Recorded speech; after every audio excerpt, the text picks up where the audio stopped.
Hello, welcome to Ken studies. ये interview series में lecture number 7 है। However here and there video हम बनाते रहते हैं जो इंटरव्यू वाले आपके प्लेलिस्ट में डाला जाता है, लेकिन as a in form of lecture ये 7 है। तो आप कंटिन्यू दें, इससे बहुत सारी चीजें आपको सीखने को मिलते रहता है। तो इसमें से हम आज दो टॉपिक लेंगे, यानी रिलेटेड चीजें हैं। एक है वर्क एक्सपीरियंस एक्सपीरियंस और एक एकेडमिक गैप।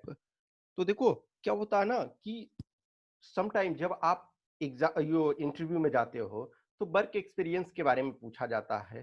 तो दो टाइप के पीपल होते हैं। एक के पास जो है कि एक्चुअल वर्क एक्सपीरियंस है और प्रॉपर एविडेंस है, डॉक्यूमेंट है। जस्ट एग्जांपल मान के चलो कि मैं सपोज सीआरपीएफ में रह चुका हूँ, असिस्टेंट कमांडेंट। तो मेरे पास फॉर्मल अपॉइंटमेंट लेटर, फिर उसके बाद जो भी डिस्चार्ज लेटर, ये सारे चीजें हैं। तो हम उसको शो कर सकते हैं। नो डाउट इंटरव्यू बोर्ड में वो सारे डॉक्यूमेंट्स आपको ले जाना नहीं है, वो वहाँ उसके पहले लेकिन चेक करेंगे। तो ये इसके बारे में। उसके बाद एकेडमिक गैप, जो कुछ कैंडिडेट्स होते हैं जिनके सपोज एकेडमिक गैप होते हैं कि आप मानिए ग्रेजुएशन 3 इयर्स पहले किए और कोई पोस्ट ग्रेजुएशन नहीं कर रहे थे, तो इस बीच में क्या कर रहे थे, या फिर 10 के बाद 12th के बाद, ये सारे गैप्स होते हैं। बहुत सारे कैंडिडेट, मेरा खुद जैसा गैप था, तो इससे क्वेश्चन पूछे जाते हैं, तो इसको देखेंगे। उसके बाद कुछ कैंडिडेट्स का हमेशा डिमांड रहती है कि प्रोबेबल डेट ऑफ इंटरव्यू वगैरह। तो देखो, इस जो हम इस ईरा में जी रहे हैं, किसी ने एक्सपेक्ट नहीं किया था कि चीजें इस ढंग से चलेगी। तो इट एट दिस टाइम, जो कहते हैं ना कि uncertainty is the new normal, ये यानी कि जो अनसर्टेनिटी है वो आज के वर्तमान में वही सर्टेनिटी टाइप का फील हो रहा है कि यू नेवर नो कि कल क्या होगा। इनफैक्ट कॉमन मैन को छोड़ दो, जो गवर्नमेंट में टॉप के पोजीशन पे बैठे हुए हैं, जो साइंटिस्ट बैठे हुए हैं, वो इतने ज्यादा कंफ्यूज हैं, इतने ज्यादा कंफ्यूज हैं। आप देखोगे ministry of home affairs, no doubt आपसे बहुत टैलेंटेड, हमसे बहुत टैलेंटेड टैलेंटेड लोग बैठे हुए हैं, लेकिन इतने नंबर ऑफ सर्कुलर जारी कर रहे हैं, खुद लोग कंफ्यूज हैं। जो उस डिपार्टमेंट में है, जो उस मिनिस्ट्री में है, वो कंफ्यूज है कि हम किसको सही माने। क्यों? क्योंकि आप हफाजत मैनर में चीजों को कर रहे हो। दूसरी बात ये कि आप नहीं जान रहे हो कि कल क्या होना है। कभी है मॉल खुलेगा, कभी है नहीं खुलेगा, कभी है खुलेगा, ये कंडीशन रहेगा। हाइड्रोक्सीक्लोरोक्विन का ये सिचुएशन है, अभी ये सिचुएशन है। बेड हमारे इतने हैं, ट्रीटमेंट के लिए ये आएंगे, टेस्ट हम कम कर रहे हैं। Lot of things confusion, everything is going to confusion. तो अनसर्टेनिटी हर जगह है। देखो, जो मैं एक्सपेक्ट कर रहा हूं, इनफैक्ट देखोगे जो पहला वाला इसके पहले जो वीडियो था, तो मैंने उसमें एक में बताया था ना कि मोस्ट प्रोबेबली आपका अप्रैल एंड या मई में स्टार्ट होना है। तब मैंने उस सिचुएशन में बताया था, तब कि मुझे ये नहीं पता था कि ये सिचुएशन होने वाला है। वो मैं तब बताया था जब लॉकडाउन नहीं हुआ था। वो तब पता था जब ये आपका था कि जो सिविल सर्विसेज का इंटरव्यू था, जो रिमेनिंग कैंडिडेट का था, वो पहले शेड्यूल के अनुसार 3 अप्रैल को एंड होने वाला था। 3 अप्रैल को उन लोगों का फिनिश होना था, क्योंकि 31 मई को सिविल सर्विसेज का प्री होना था। अब लॉकडाउन के कारण सारी चीजें डिफर्ड हो गई। अब जो सिविल्स का प्री है सॉरी, वो आपका अक्टूबर 4 अक्टूबर में को होगा। आपका एग्जाम 9 अगस्त को होना था, अब वो 20 दिसंबर को होगा। तो एवरीथिंग डिफर्ड, पोस्टपोन। तो अब जो ये देखो, मैं इस अनुसार कैलकुलेट कर रहा हूं कि एक तो देखो दो संभावना वैसे है, लेकिन मैं जो फर्स्ट प्रोबेबिलिटी पे अभी वर्क कर रहा हूं कि पहला एक है कि देखो, जो आपका रिमेनिंग कैंडिडेट है सिविल सर्विसेज का, तो जो उनका पर्सनालिटी टेस्ट यानी इंटरव्यू होना है, वो आपका 20 जुलाई से स्टार्ट हो रहा है। लेकिन देखो, अभी मोस्ट प्रोबेबली अब चीजें जो हैं ओपन, बहुत सारी चीजें हो रही है। जैसे फ्लाइट लिमिटेड बेसिस पे ओपन हो गया है, ट्रेनें लिमिटेड बेसिस पे ओपन हो गया है। तो आपका 20 जुलाई तक रखे हैं। तो देखो, अब प्लेसेस ऑफ वर्शिप से लेकर के मॉल, बहुत सारी चीजें खुल रही है। तो इट इज होप कि बाई 20th ऑफ जुलाई चीजें normalise, obviously the normal will be different than the previous normal, लेकिन इस केस में भी ये नॉर्मल सिचुएशन शायद हो जाएगा। तो 20th जुलाई तक यदि आपका स्टार्ट हो जाता 20th जुलाई से, यदि, क्योंकि उन्होंने स्टार लगा कर रखा है एक तरह से कि मे बी संभावना होगा तो फिर आपका चेंज किया जा सकता है, लेकिन ये इसको माना जाए कि मोस्ट प्रोबेबली हो ही जाएगा। तो यदि ये शेड्यूल होता है तो ये आपका फर्स्ट वीक ऑफ अगस्त में फिनिश हो जाएगा। एनी हाउ, या तो डिपेंडिंग ऑन कि कितने नंबर ऑफ कैंडिडेट्स को बुलाते हैं, क्योंकि अब सोशल डिस्टेंसिंग और ये के कारण चीजों को भी ध्यान रखना होगा। तो मैं समझता हूँ कि ये फर्स्ट वीक ऑफ अगस्त में इसका फिनिश हो जाएगा। तो देखो, यदि फर्स्ट ऑफ वीक अगस्त में इनका फिनिश हो जाता है तो मैं समझता हूँ कि आपका जो है 20th अगस्त के बाद स्टार्ट होना चाहिए, क्योंकि आप लोग का भी अच्छा खासा कैंडिडेट होते हैं, तो 1 मंथ के आसपास लग जाते हैं। तो आपका 20th अगस्त के करीब से, या फिर आपका, चूंकि इस वजह से कि दो चीजें हैं कि 4th ऑफ अक्टूबर को आपका सिविल्स का प्री है, तो ये वो कोशिश करेंगे कि 25th ऑफ सितंबर के आसपास तक चीजों को क्लियर कर दें। तो आशा मैं ये चीजें कहता हूं कि अभी इस समय जो सिचुएशन चल रहा है, तो नथिंग इज सर्टेन, बिकॉज अभी तक इन्होंने ऑफिशियली चीजों को डिक्लेयर नहीं किया। जैसे इन लोगों का जो सिविल्स का जो इंटरव्यू है उसका तो उन्होंने 20th जुलाई को से जो रिमेनिंग कैंडिडेट है उनका फिक्स कर दिया है, मीन्स अभी तक का जो डेट है, लेकिन आप लोग का अभी उन्होंने कुछ नहीं बताया है। तो in coming days no doubt वो इन्फॉर्म करेंगे। तो आपका इंटरव्यू जो है वो मोस्ट प्रोबेबली आपका 20th अगस्त के बाद से स्टार्ट होना चाहिए।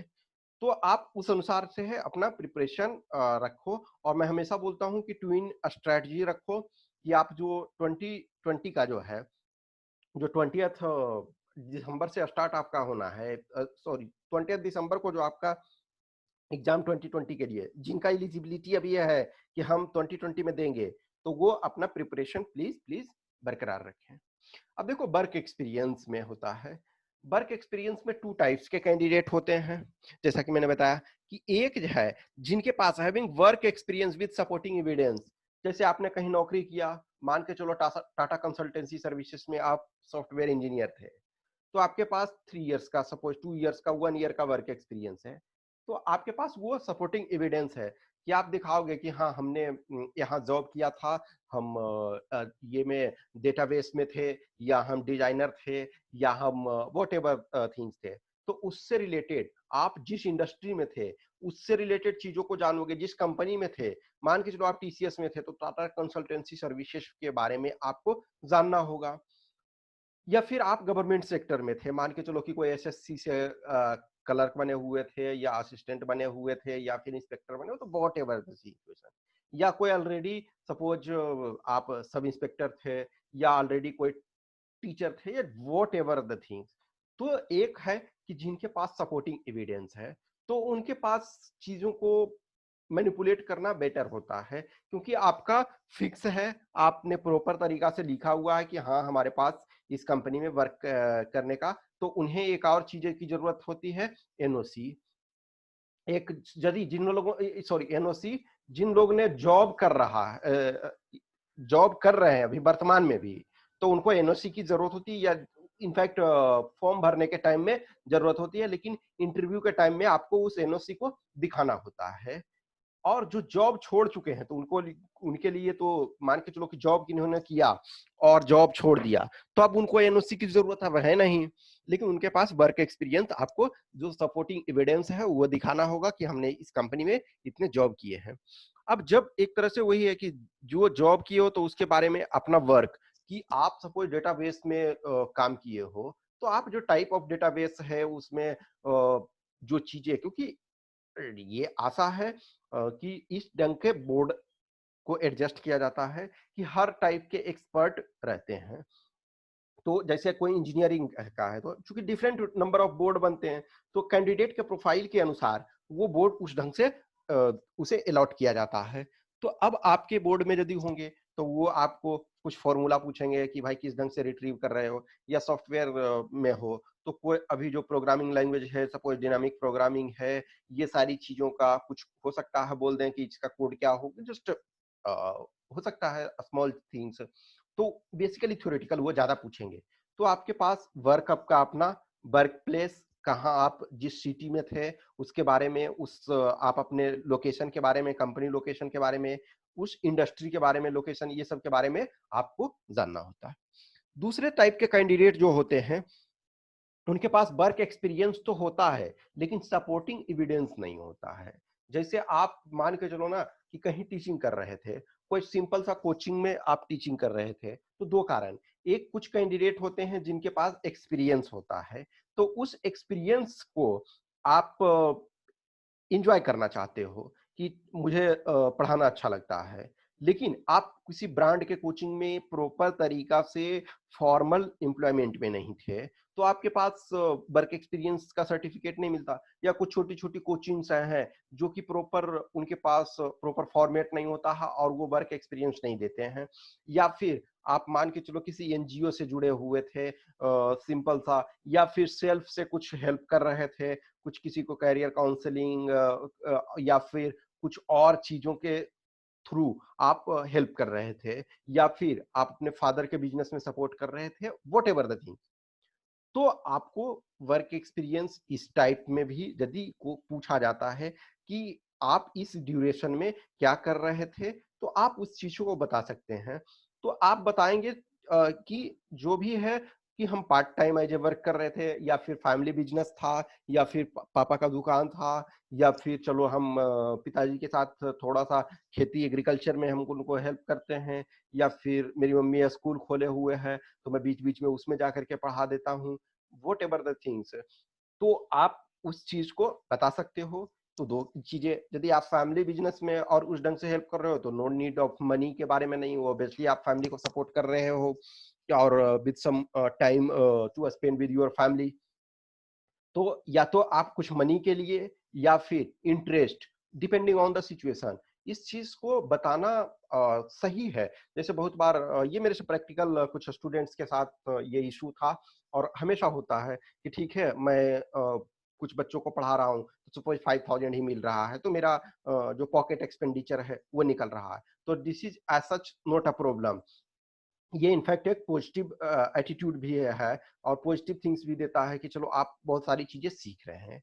तो ये आप इस चीज को पॉजिटिव वे में आप बता सकते हो, सप्रेस करने की जरूरत नहीं। इनफैक्ट ये आपका पॉजिटिव देगा कि मान के चलो आप चलो बच्चों को करियर काउंसलिंग कर रहे थे, या फिर अपने स्कूल में जहां आप, या फिर कोचिंग में जहां आप पढ़ते थे तो 3 घंटे वहां काम कर दे रहे थे, तो चलो आपसे ट्यूशन फी नहीं लिया गया और 2-3 हजार रुपया दे दिया गया, ये सारी चीजें तो आप इसे कर सकते हो। दूसरा एक होता है academic gap. Academic gap gap बहुत सारे कैंडिडेट्स को होता है, इनफैक्ट मेरे केस में भी था। जैसे एग्जांपल, जब मैं प्लस टू पास किया तो उसके बाद इंजीनियरिंग में एडमिशन लेने के बीच मेरे ये पास 2 इयर्स का गैप था। जैसे मैंने 2005 में हमने ये प्लस टू कंप्लीट किया, लेकिन आईआईटी एंड एनआईटी के चक्कर में जो भी है वॉट एवर द थिंग्स, तो 2 इयर्स का गैप मेरे पास इंजीनियरिंग में, मैंने फाइनली 2007 में एडमिशन लिया। तो अब उन्होंने ये पूछा कि इतना लंबा इंजीनियरिंग कर रहे थे, तो मैंने उनको बताया, प्रोफेसर हेमचंद्र गुप्ता का बोर्ड था हमारा, तो गुप्ता साहब ने पूछा कि ऐसा है कि ये इतना लंबा इंजीनियरिंग किया है। मुझे बोला ठीक है सर, एक्चुअली ये गैप था, इंजीनियरिंग तो 4 ईयर 4 ईयर का ही था हमारा, लेकिन ये गैप था। तो ऐसा नहीं है कि वो लाइट मूड में पूछे कि अच्छा इतना लंबा इंजीनियरिंग आपने करा। फिर जैसे जस्ट इमेजिन करो कि कुछ चीजें जो होता है ना कि ब्रेकिंग द आइस के लिए, तो बहुत सारे चीजें लाइट मोमेंट में पूछते हैं। अब उसमें से आपको ये फ्रस्ट्रेट नहीं होना है, टेंस मूड में नहीं आना है। This is as such part of your personality test. Interview का मतलब है ऑब्वियसली है, इंटरव्यू वो लोग नहीं बोलते हैं, पर्सनालिटी टेस्ट बोलते हैं। तो जो यूपीएससी का नोटिफिकेशन आप देखोगे तो उसमें लिखा हुआ होता है कि पर्सनालिटी टेस्ट, तो वो आपकी पर्सनालिटी को चेक किया जा रहा है। तो यदि एकेडमिक गैप है तो आप कुछ जेन्यून दे दो, जेन्यून रीजन दो। जैसे मान के चलो कि प्लस टू के बाद गैप है, तो प्लस टू में गैप है, तो कोई इशू नहीं है, आप बोलो कि हम इंजीनियरिंग का तैयारी कर रहे थे या मेडिकल का तैयारी कर रहे थे, या नहीं कुछ होता है तो ठीक है, मम्मी का तबीयत खराब हो गया था, मेरा खुद तबीयत खराब हो गया था, या whatever an number of चीजें। अब वो इन्वेस्टिगेटिंग एजेंसी नहीं है ना कि आपके घर में जाकर के ये चेक करेंगे, मेडिकल हिस्ट्री चेक करेंगे, या फिर आप इंजीनियरिंग की तैयारी कर रहे थे तो आपसे सपोर्टिंग एविडेंस। द थिंग्स की लॉजिक आपके पास होना चाहिए। आप जो बोल रहे हो वो आपकी आंखों से जो झलकना चाहिए, जो आपके मुंह से आवाज निकल रही है, जो साउंड निकल रहा है, और जो आपका फेशियल एक्सप्रेशन है, जो आपके बॉडी जेस्चर और पोस्चर और आंखें हैं, वो बताना चाहिए कि आप whatever things you are speaking that is the truth. ऐसा नहीं हो कि आप कुछ बोल रहे हो और आपका बॉडी जो जेस्चर पोस्चर है वो कुछ और दिखा रहा है। तो ये चीजें नहीं होनी चाहिए। जो आप बोलते हो तो उनको लगना चाहिए कि ये सही है। हाउएवर 100% आप शायद सही नहीं बोल रहे हो, लेकिन आपको इस ढंग से कन्विंसिंग वे में वहां रिप्रेजेंट करना है कि चीजें लगे सही है। इनफैक्ट किसी के लिए भी एकेडमिक गैप ये कोई प्रॉब्लम नहीं। जैसे जस्ट इमेजिन करो, किसी का ग्रेजुएशन है, ग्रेजुएशन के बाद गैप, तो बोलो सीधी सी बात है कि आफ्टर डूइंग ग्रेजुएशन कुछ दिनों तक सर मैंने पढ़ाई नहीं की, मैं घर गया या फिर मैं इधर उधर घूमा, मैं लाइफ को थोड़ा सा ये साथ में मैं प्रिपरेशन इस एग्जाम का कर रहा था, और उसके बाद मैं चीजों को, जीवन को समझ रहा था। मेरे पास कुछ जॉब के ऑफर थे बट मैंने नहीं किया चीजों, तो कोई वो प्रॉब्लम नहीं है। जैसे मेरे साथ एक असिस्टेंट कमांडेंट वो है, obviously he is working 2013 batch में, तो कोबरा में है, ठीक है। इनफैक्ट कई हमारे फ्रेंड्स हैं, एक तो मेरा रूममेट, हम लोग साथ में इंजीनियरिंग भी किए और हम लोग साथ में प्रिपरेशन भी करते थे, तो वो भी कोबरा में है। और एक और फ्रेंड है जो मेरा, कभी जब मैं सीआरपीएफ में था तब वो मेरा रूममेट हुआ करता था 7 मंथ्स के लिए, वो मेरा रूममेट था जब मैं सिलचर में था। तो उनके पास जो एकेडमिक गैप था, यानी कि इस ढंग से था कि उसने ग्रेजुएशन बहुत लंबे समय में किया, क्योंकि वो दिल्ली में उसका दुकान भी था, तो वो कपड़े का दुकान भी चलाता था साथ में, और तो पढ़ाई पे, एकेडमिक्स पे ज्यादा ध्यान नहीं देता था। लेकिन उसकी जो सेकेंड पेपर था उसका एक्सेलेंट था, तो सेकेंड पेपर में उसको बहुत अच्छा मार्क्स मिला, और ये इंटरव्यू में भी उसको बहुत अच्छा मार्क्स मिल गया। तो वो आराम से क्वालिफाई कर गया, और वो रिजर्व कैटेगरी में था तो उसे इजीली मिल गया। तो वो उसका एकेडमिक, उसने ग्रेजुएशन शायद बहुत लंबे समय में 3 इयर्स की जगह शायद 6 ईयर या समथिंग लगाया, क्योंकि वन टाइम उसने कर रहा था, फिर 2 इयर्स करने के बाद उस कॉलेज को छोड़ दिया, फिर दूसरे कॉलेज से, तो एक तरह से 6+ ईयर में वो ग्रेजुएशन कंप्लीट किया। But that was not a problem, उसके साथ फिर भी आराम से उसको बहुत अच्छा मार्क्स मिला। द थिंग्स है, इंटरव्यू में या सेकेंड पेपर में मेरे से अच्छा लाया, इंटरव्यू में भी मेरे से अच्छा लाया, तो आपके पास ऐसा प्रॉब्लम नहीं है कि 3 इयर्स का ग्रेजुएशन 6 ईयर में कर रहा, but that is not a problem. Problem is कि आपको कन्विंस करना है जो एग्जामिनर है, जो means examiner in the sense की इंटरव्यूअर, जो इंटरव्यू पैनल में है, उन्हें आपको कन्विंस करना है कि whatever you are saying according to your situation. क्योंकि आप 3 इयर्स पहले जो डिसीजन लिए, तो वो उस टाइम के थॉट के अनुसार लिए, आपका उस टाइम के थॉट था। 3 इयर्स, 5 इयर्स, 7 इयर्स, मान के चलो कि आज आप 22 इयर्स के हो।